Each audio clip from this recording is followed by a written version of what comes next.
Guilherme Virela, do IDEC. Vossa Senhoria tem a palavra pelos 6 minutos.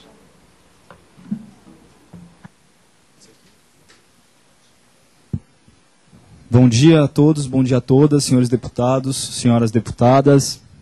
Parabenizar a Comissão de Ciência e Tecnologia por essa audiência, parabenizar a iniciativa de alguns deputados, do deputado Emiliano, deputada Luiz Erundina, deputada Manuela, que tem tomado frente dessa discussão tão importante para a liberdade na internet.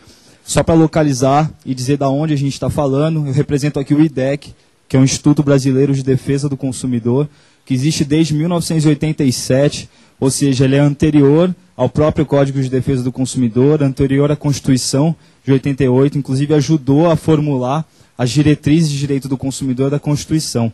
E o IDEC tem lutado nesses 20 anos para que, mais de 20 anos, para que o Código de Defesa do Consumidor, na sua essência, seja de fato aplicado a todas as relações de consumo, as relações que se fazem entre fornecedores e consumidores, principalmente se pautando no princípio da boa-fé e da confiança. As relações de consumo se pautam por esse princípio, e assim deve ser. É importante pontuar aqui, nesse pouco tempo que temos, que a internet, como ela se coloca hoje, desde a conexão até as páginas de e-mail, até as páginas que veiculam publicidade, passando pelos blogs, os servidores de conteúdo, tudo permeia o CDC, tudo passa por relações de consumo. Então, nenhuma lei que seja proposta, nenhuma lei que se queira colocar em vigência pode atropelar o Código de Defesa do Consumidor.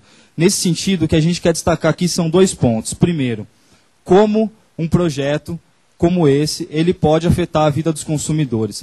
Numa primeira perspectiva, a gente tem que a internet hoje, ela contribui decisivamente para o protagonismo do consumidor nas relações de consumo. O exercício de cidadania, que é o consumo, o ato político, que é o consumo, ele fica potencializado pela internet. Quando a internet garante para os consumidores a liberdade e a privacidade. Quando a internet não garante para os consumidores a privacidade e a liberdade, os consumidores, que já são a parte vulnerável nas relações que se estabelecem, ficam ainda mais vulneráveis, porque são as grandes corporações e são as relações que tecnicamente ele não domina que passam por cima dele.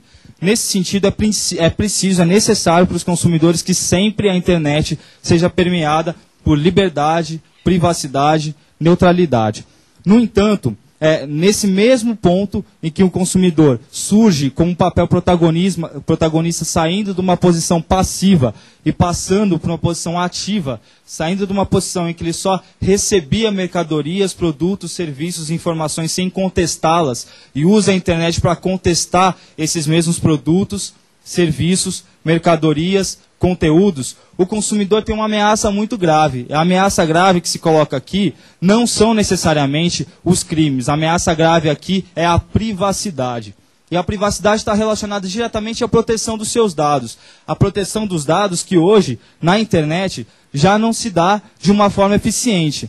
E não se dá porque não existe uma regulação, de fato, que vai detalhar como essa proteção de dados pode se dar. Já há uma iniciativa, um projeto de lei colocado em consulta pública, com participação pública da sociedade, que é a Lei de Proteção de Dados pelo Ministério da Justiça, que é uma lei muito avançada que deveria ser colocada em discussão antes de uma lei penal que criminalize condutas na internet, e ainda não foi colocada.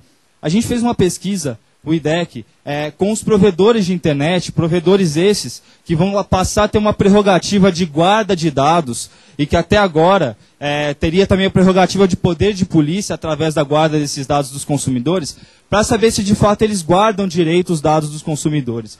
E essa pesquisa que a gente realizou mostrou que esses provedores ou não têm política de privacidade, ou a política de privacidade é ineficiente, insuficiente, ou os contratos dos provedores, eles contrariam a sua própria política de privacidade. Ou seja, os consumidores hoje já estão vulneráveis na internet, e não por uma questão de crimes cibernéticos, mas nas suas próprias relações de consumo, que seus dados não são bem tratados no sentido técnico do termo tratamento. Assim, nesse vácuo normativo que se estabelece, o que é preciso hoje, senhores deputados, senhoras deputadas, é uma regulamentação civil da internet para que as responsabilidades, os princípios, os valores, os direitos, os deveres, eles fiquem muito bem sedimentados antes de criminalização de condutas corriqueiras, que vai acontecer a partir da aprovação do PL. E assim concluindo, a gente queria dizer que alguns direitos básicos do consumidor, por exemplo, o mais básico de todos, que é a liberdade para fruir do seu produto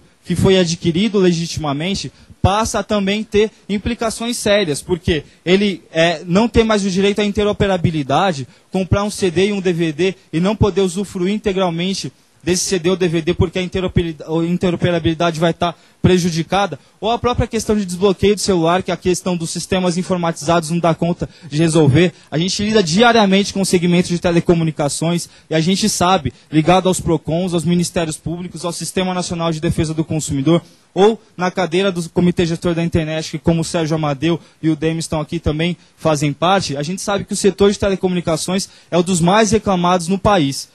E a gente passar essa prerrogativa de controle de guarda na internet para esse setor é complicado, e o desbloqueio do celular, como um detalhe exemplificativo, também passa a ser. Por fim, a gente queria só dizer, concluindo, senhor deputado, que a sociedade civil, os consumidores como cidadãos e cidadãs, estão muito mal acostumados, no bom sentido, de querer participar ativamente da elaboração das leis. Por isso, a gente acha mais importante que leis que sejam debatidas publicamente, como foi o Marco Civil, como foi a Lei de Proteção de Dados, elas tenham preferência para serem votadas, para serem discutidas e para serem aprovadas, porque passaram pelo crivo da própria sociedade, do que leis que passam e tramitam de uma forma sem a participação dos consumidores. Por isso, digo aqui que os consumidores não precisam de uma lei de crimes cibernéticos, mas precisam antes do Marco Civil da Internet e da Lei de Proteção de Dados. Obrigado. Cumprimento o senhor Guilherme Varela, agradeço a participação.